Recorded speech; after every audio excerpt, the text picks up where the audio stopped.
யாழ்ப்பாணம் தலைமை போலீஸ் நிலையத்தின் வருடாந்த பரிசோதனை நிகழ்வு யாழ் தலைமையக பொறுப்பதிகாரி பாலின செனவிரத்ன தலைமையில் கடந்த 3ஆம் தேதி இடம்பெற்றது. மட்டக்களப்பில் தங்குவதற்கு ஒரு சிறந்த மற்றும் சொகுசான இடத்தை தேடுகிறீர்களா? மட்டக்களப்பின் சொகுசான தங்குமிடம் ஏசி மற்றும் நான் ஏசி என உங்களுக்கு தேவையான அனைத்து வசதிகளுடன் கூடிய நேர்த்தியான அறைகள் இங்கே.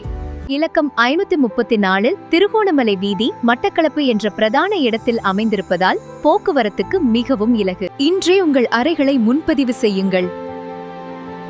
அழையுங்கள் திரையில் காணும் இலக்கத்திற்கு.